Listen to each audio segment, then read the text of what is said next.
Think about a moment when you were absolutely certain about something. Maybe it was a conversation. Maybe it was something someone said to you, a promise made, a word used, a look given across a room that you felt deep in your chest. You were there, you heard it, you felt it, you remember it the way you remember your own name. And then calmly, almost gently, someone looked you in the eye and told you it never happened.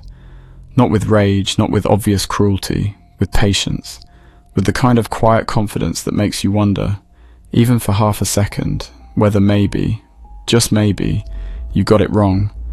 And in that half second, that tiny, almost invisible crack of doubt, something begins. Something that, if left unchecked, will systematically dismantle your relationship with your own mind. That is what we are going to talk about today. Not gaslighting as a buzzword. Not gaslighting as something that happens to other people in dramatic situations you would easily recognize. We are going to talk about gaslighting as it actually exists. Quiet, surgical, and devastatingly effective. We are going to walk through its 6 stages, one by one, so that by the end of this video, you will not just understand it intellectually, you will recognize it in your past, in your present, or in someone you care about. And that recognition, that moment of clarity, is where the power shifts back to you. Stay with me. Before we go any further, I want to take you back to where this word actually comes from, because knowing the origin is not just historical trivia, it is a window into why this tactic is so old, so universal, and so deeply human. In 1938, a British playwright named Patrick Hamilton wrote a stage play called Gaslight. It was later adapted into a film in 1944, and the premise was this. A husband, driven by obsession and greed, begins a quiet, methodical campaign to convince his wife that she is going insane. One of his key tools is the gas-powered lights in their home. He dims them, slightly, deliberately, and when she notices the change, he tells her with absolute calm that the lights have not changed at all, that she is imagining it, that this is just another example of her fragile, unreliable mind. Night after night, the lights dim. She notices. He denies. She begins to doubt. And slowly, not suddenly, not dramatically, she stops trusting the evidence of her own eyes. She stops trusting herself, and that is precisely where he needs her to be. Now here is what makes this story more than just a dark piece of theatrical history. The behaviors depicted in that play did not originate in 1938. They have existed for as long as human beings have been in relationships with each other. The film simply gave us a language for something that had always been happening, in homes, in workplaces, in families, in governments, but that no one had the vocabulary to name. Because here is the truth about psychological harm. The moment you can name something, it loses some of its power over you. That is exactly why understanding what gaslighting actually is, mechanically, step by step, is not just intellectually interesting. It is protective. It is armor. So let us build it, piece by piece. Step 1. Denial. This is where it starts. And it starts so simply that most people miss it entirely the first time, or the first 10 times. You bring something up, a thing that happened, a thing that was said, something that hurt you, confused you, or didn't sit right. You raise it carefully, maybe even apologetically, because you've learnt to soften your edges around this person. And they look at you and say, "That's not what happened," or "I never said that." Or the version that lands the hardest, the one delivered with a slight tilt of the head, a look of patient concern. "I don't know why you keep remembering things this way." No anger, no defensiveness, just calm, absolute certainty. And therein lies the trap, because here is what happens inside you in that moment. Your brain is confronted with 2 contradictory certainties. Yours, what you experienced, what you know, and theirs. And here is the thing about the human mind that most people don't realize. We are not wired to trust ourselves over others by default, especially not over people we love, especially not over people whose approval we need. The social brain, the part of us that evolved to maintain connection with the tribe, will sacrifice a memory before it sacrifices a relationship. So you begin to wonder, maybe I misheard, maybe I'm being too sensitive, maybe I'm wrong. And the gaslighter does not need you to fully believe their version. They just need that crack. that one moment of maybe. Because once the crack is there, everything else that follows will widen it. Think about whether you have ever walked away from a conversation feeling confused about something you were completely sure about when it started. That confusion, that disorientation, is not a personality flaw. It is the first footprint of denial doing exactly what it was designed to do. Step 2. Distraction. Now the gaslighter does something that is, when you understand it, almost elegant in its cruelty. The moment you push back, the moment you hold your ground and say, no, this is what happened, I know what I experienced, they do not defend their denial. They abandon the subject entirely, and they redirect the conversation toward you. Why do you always do this? You love starting arguments, don't you?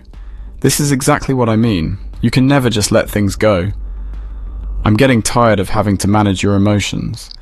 Notice what just happened. In a single sentence, the topic has changed. The thing that actually occurred, the thing you raised, is gone. Instead, you are now the subject. Your behavior is now the problem, and you are now on the back foot, defending not your experience but your character.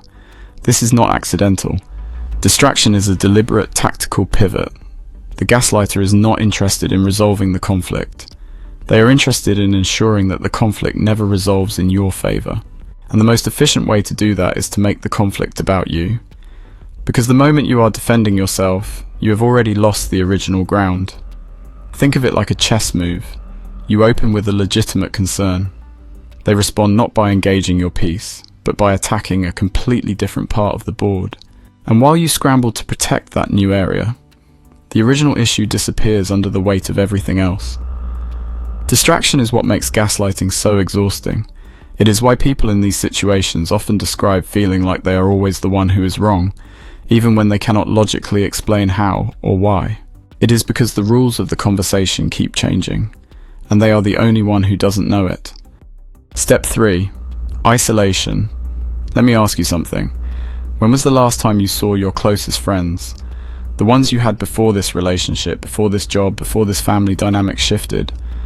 When did you last talk to someone outside of this situation, freely and without guilt?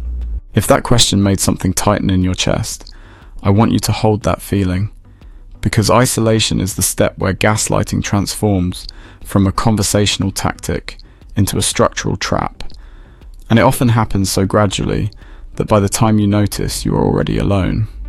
The gaslighter does not typically issue commands to stop seeing people.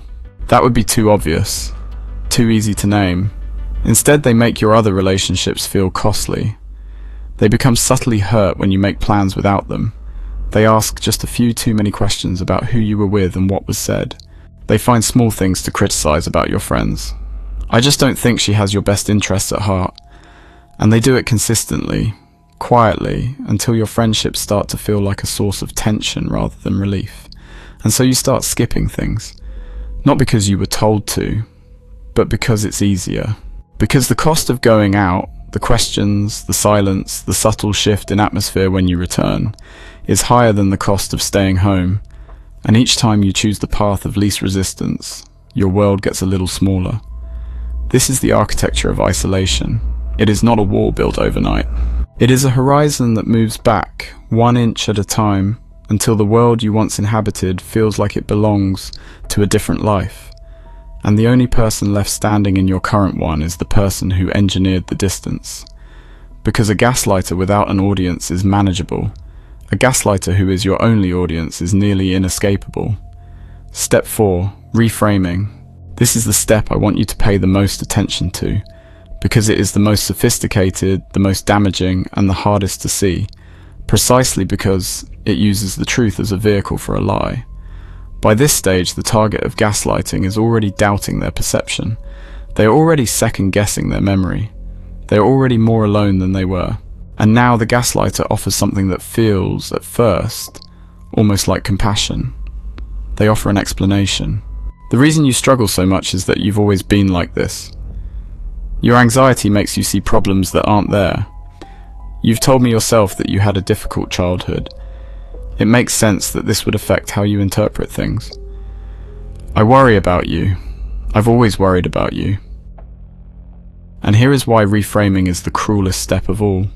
It contains just enough truth to be believable. Maybe you do have anxiety, maybe you did have a difficult past, maybe you have mentioned, in a vulnerable moment, that you struggle with trust or fear or self-doubt. The gaslighter takes those real human truths, things you shared in moments of intimacy, and they weaponize them. They build a story around your actual vulnerabilities that makes all of your valid concerns look like symptoms of a pre-existing condition, rather than reasonable responses to what is actually happening. Once this frame is in place, it is almost self-sustaining. Every time you object to something, it fits the narrative. Every time you feel hurt or confused, it confirms the story. You are not responding to reality anymore. You are responding to a version of reality that was built around your own wounds, by someone who knows exactly where they are. Step 5. Erosion. I want you to imagine a river and a stone. A single river cannot break a stone overnight, but run the same water over the same stone every day for years. And eventually the stone does not shatter. It simply becomes less of itself. It smooths, it shrinks, it loses its edges, and it no longer looks anything like what it used to be. That is what erosion does to a person.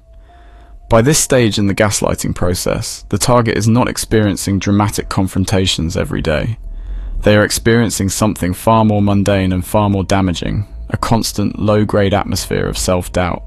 They have been corrected so many times that they stop offering their perspective before anyone has to correct them. They have been called too sensitive so often that they preemptively minimize their own feelings.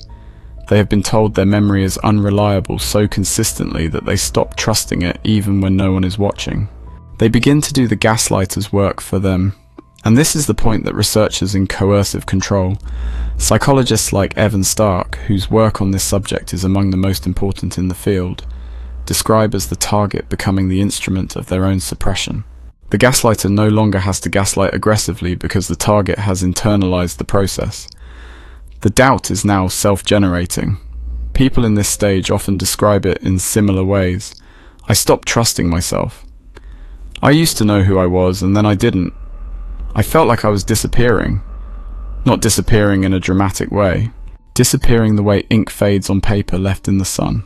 Slowly, unevenly, until one day the page is blank and you cannot remember what was written there. Step 6. Control. And here we arrive at the destination this entire process was designed to reach. By this point, the gaslighter exerts control with almost no visible effort. They do not need to deny frequently anymore because the target rarely offers something that needs denying. They do not need to distract because the target has already learned not to raise issues. They do not need to isolate because the world has already shrunk. The architecture is complete, and it runs now almost silently. The target apologizes for things they did not do. They thank the gaslighter for the patience they have been shown, because the gaslighter has reframed the entire relationship as an act of ongoing generosity on their part. They defer, they shrink, they ask permission, not formally but functionally, for things they once did freely and without thought.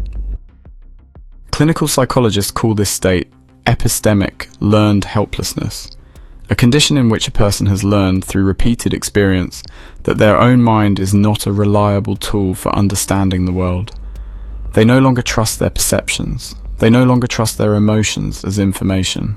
They no longer trust themselves as a credible witness to their own life. And the most devastating part, from the outside it often looks like peace. The arguments have stopped. The person seems calmer, more agreeable, more settled.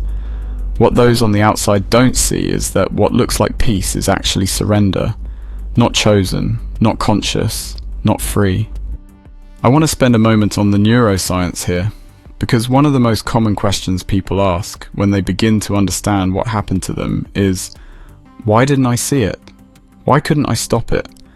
What is wrong with me? And the answer, grounded in neuroscience, is this: nothing is wrong with you. Your brain did exactly what it was built to do, and it was exploited for it. The human brain does not record reality like a camera. It constructs reality. Every moment of your experience is a best guess, an interpretation built from sensory data, filtered through memory, and heavily weighted by social context. When someone you trust contradicts your interpretation, your brain does not automatically side with itself. It runs a calculation, and in that calculation, the emotional bond you have with the person contradicting you carries enormous weight.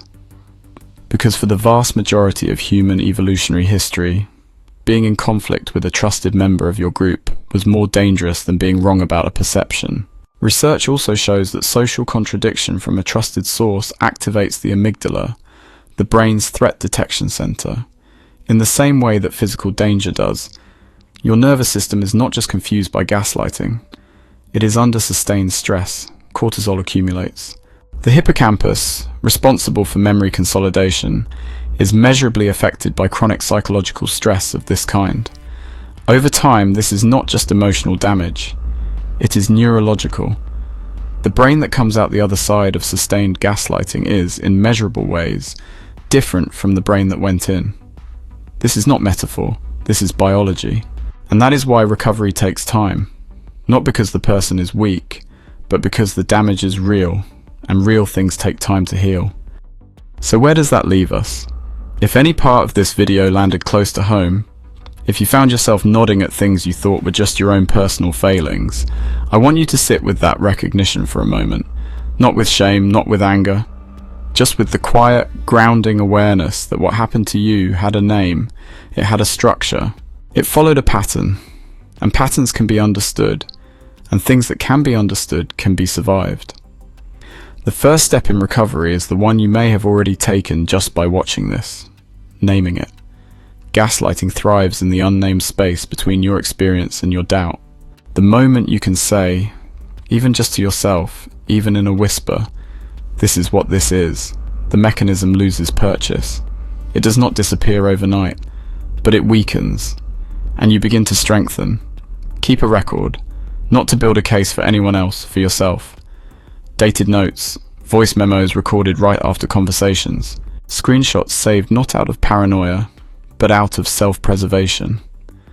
When someone is systematically undermining your trust in your own memory, giving your memory a physical anchor is not obsessive. It is essential. Seek outside perspectives.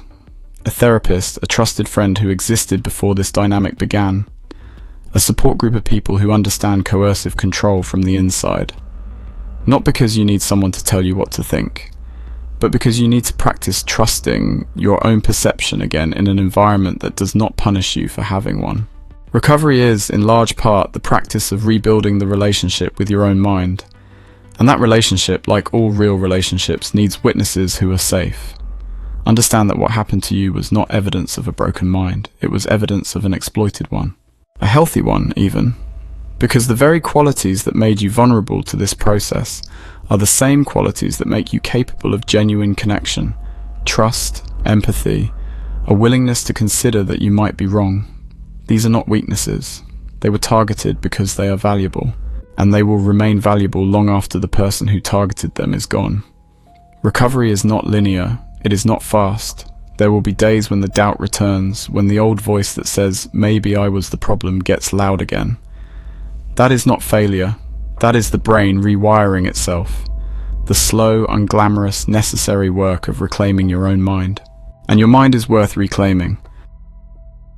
If this video helped you put language to something you have been living inside, share it. Not for the channel, for the person in your life who needs to hear it but doesn't have the words yet. And when you're ready to go deeper, the next video is about the personality type most likely to use every single one of these steps as a daily tool. The covert narcissist. They are harder to spot than anything we covered today. The link is on screen right now. Stay aware.